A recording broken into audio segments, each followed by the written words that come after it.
let us have one more final 15-minute session with amazing people.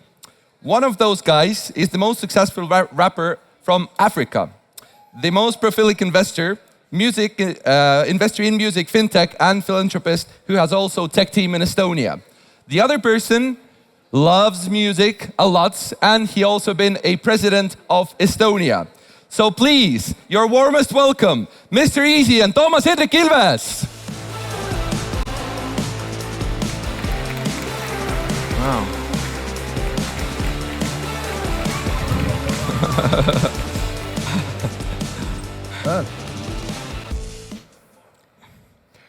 Well, good afternoon. I'm going to be very unusual today and speak very little. So those of you who know me, you know how unusual that is. But that's because I have the honor and pleasure to be on stage with one of the most amazing, most creative persons I have met in my life. And therefore, I'm going to basically allow Mr. Eazi to talk, a man who has started out with a degree in engineering and is now one of the biggest artists in African music around the world. So I think we'll let I'll interrupt every once in a while to ask you a leading question. We don't have much time, so take it away, Mr. Eazi. Hello, everyone. Good afternoon. It's a pleasure to sit with you and discuss. It seems like every time we talk, it just keeps unraveling and unraveling. So guys, pardon us if we just get lost. But what was interesting, and I think what we're bringing here is really, highlighting, and what has become my passion now is highlighting Africa as the next frontier for the creative economy. And we're talking about creativity. And in my world, sometimes creativity is just down to, maybe I think it about music or film. And in chatting with Mr. President here, I see it's not just in terms of the arts, but also the creation of solutions, the creation of companies, and the creation of technology, and how, that creativity from music to, I use Bolt, I use Wise to operate my businesses across Africa, and see how highlights how we should start looking at Africa. And I start with very brief demography of Africa having over 600 million people under the ages of 30. And every year you have over 10 million people come out of university and look for jobs.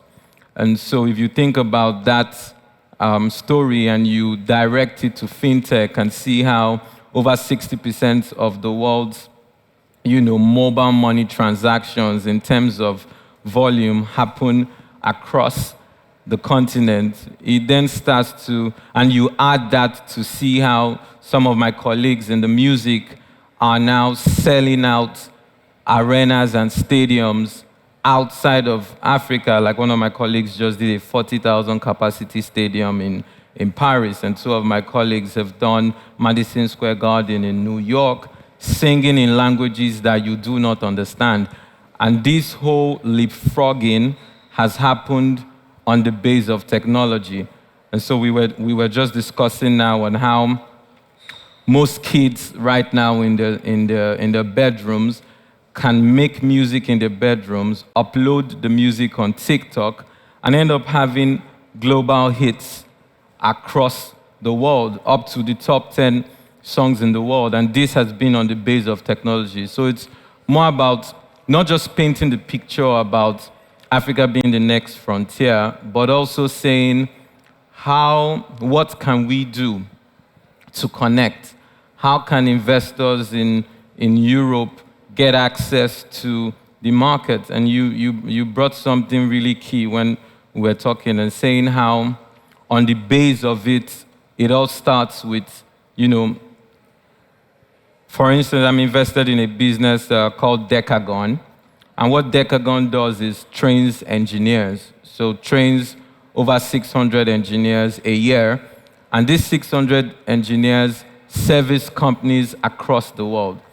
So you see Africa becoming a net exporter of talent, and be it for engineers and be it for musicians or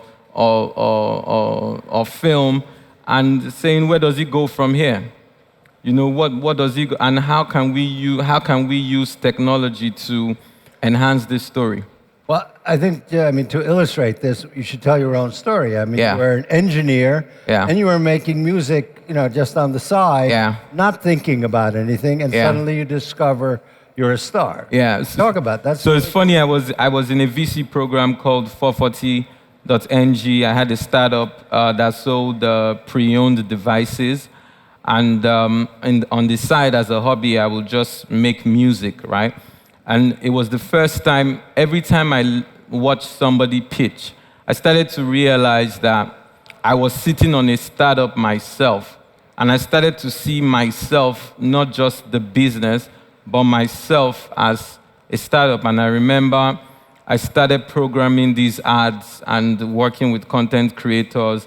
And I started targeting African and Caribbean students in America and the UK. So I was in Nigeria, and I was still delivering telephones to customers. Meanwhile, I was reaching the world via social media. And by 2016, I had grown a fan base to the point where I had hit 1 million Spotify streams on a song. Meanwhile, Spotify was not present in Africa. And I ended up selling out a 2,500 capacity venue, the O2 Kentish Town in the UK, without even printing a flyer. So all of a sudden, I'm in here just making music on the side, promoting it on the internet, and it's resonating with people abroad. And I start touring the world almost like an accident. And what I've done for myself is what I seek. And I think that's the opportunity for more artists. Right now, you could put out your music online by just going on and just uploading your music. And there's new developments on how to finance this music. There's, music as a valid asset class where you could fund based on back catalog earnings. And you see a lot of companies raising a lot of money for that. So for me, it's seeing, okay, how can we scale this process? There's probably over 2 million content creators in Africa right now on TikTok joining global marketing campaigns for the world. And paying them, for instance, is a pain point. How do you pay 1 million creators scattered in 54 countries to do global campaigns? And that right there, I think, is a tech opportunity. How do we get all these creators to be able to go somewhere, upload the data of their music streaming revenue for the past 3 years, obtain instant valuation based on the catalog in order to get investment? How do you do this? It's all technology solutions. And I feel I've been a product of technology scaling me, my brand, my IP from Nigeria to the world, ending up working with Beyonce, Nicki Minaj, J Balvin, all the big names, just out of my room, essentially. And I think that's the big question, and that's the big opportunity right now.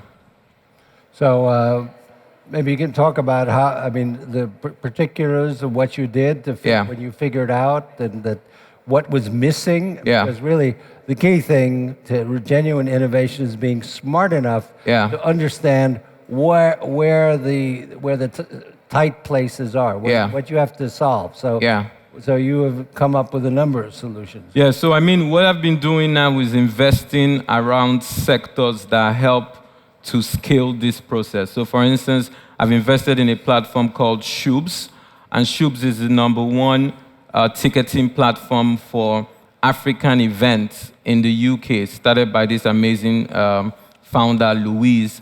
And what happened was I would do all these concerts. I would do 20,000 capacity festivals, and I won't be able to go to the same city to play a show because I don't have access to the fans who came to the show. And so I found this founder, Luis, who had started this ticketing platform. I invested there, and then I started doing my concerts and making the tickets being sold on this platform. And today, this platform does north of £6 million in revenue from ticketing.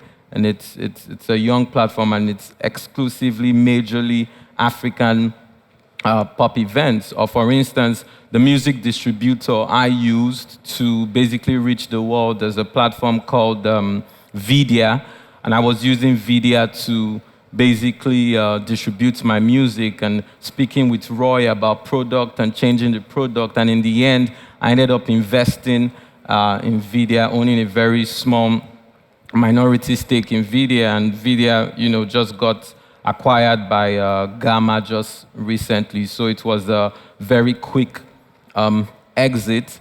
And in the same vein, for instance, and why Estonia is special, I've invested in something called Etana. You could look for something called Talent City, which is essentially Africa's first sort of like SEZ for creators. And when I mean creators, I mean tech talent, businesses, musicians, the arts. And what Talent City seeks to do is, why should we have an African business and it be domiciled in Jersey or in somewhere else? And why are all our unicorns having to be domiciled outside? It's really because of regulation. And why is it that once these founders start to scale, they have to leave the country?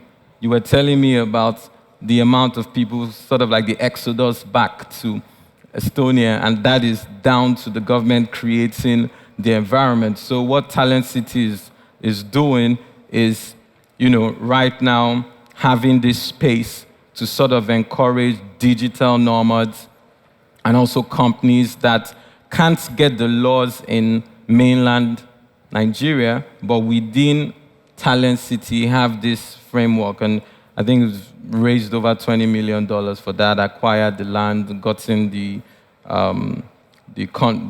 agreements from the government, and that's something I'm really excited about. So this is all due also to e-residency, right? Yes, e-residency. Which I guess lots of other countries are taking this up now, but Yes. pioneered here some 10 years ago. Yes. An e-residency we've certainly found has been one of our most, as government programs go, one of our most successful. So are we going to see lots of African talent coming to Tallinn now? I mean, I'm sure there's already, I'm pretty sure there's African talent in Estonia, but, a lot of these guys are now looking for where to go. And as long as the region sort of like, it's two-faced for me, because on one side, I want this talent to be retained.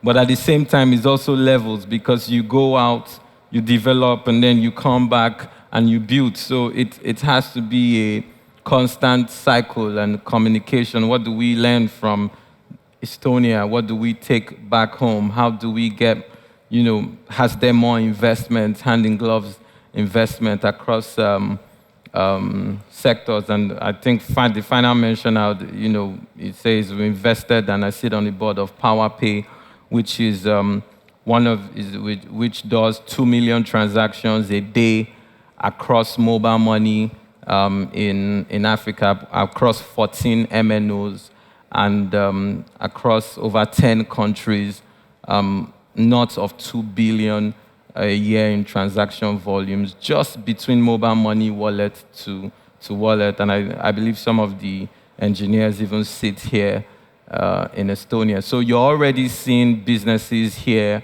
in Estonia servicing African solutions, right, from Wise to PowerPay, which I'm invested in, to Bolt even, and more and more. And I think this would continue, and this exchange would continue.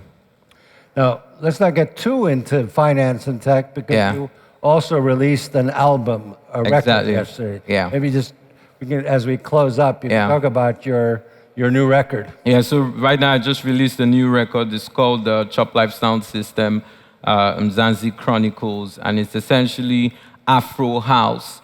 Amapiano. For anyone who knows what Amapiano is, you should go look it up. So you could search Mr. Eazi, Chop Life Sound System, and with this, I plan to, spread the, the dance culture, EDM culture, but with an African drums, African flair, African rhythm on top of it. And I was speaking to Idris. Hopefully, sometime in a few months, we would have, a night here in Estonia with DJ Edu, who's somewhere here. So if you have your phone, go check out Chop Life Sound System, Mzansi Chronicles. Thank you very much. Spell that out for them so they... Chop Life, so CHOPLIFE, Chop Life means enjoy life, and it is sound system, SOUNDSYSTEM. So just check out Chop Life Sound System. I'm sure you'll enjoy the music. Well, I would say that from my perspective, you're one of the genuine crossovers, because for me, the two things that interest me the most are music and tech. And so we have in you one of the persons who I think has really managed to bridge that, transcend that, and also to mutual benefit, making better music, but also because of the music, you are making the business side and the tech side far better than it has. So, well, thank you. Do we have time for questions? No questions? I don't know how you do this here. No questions. All right, no questions. But anyway, Mr. Eazi, thank you. Thank you very much. Always a pleasure.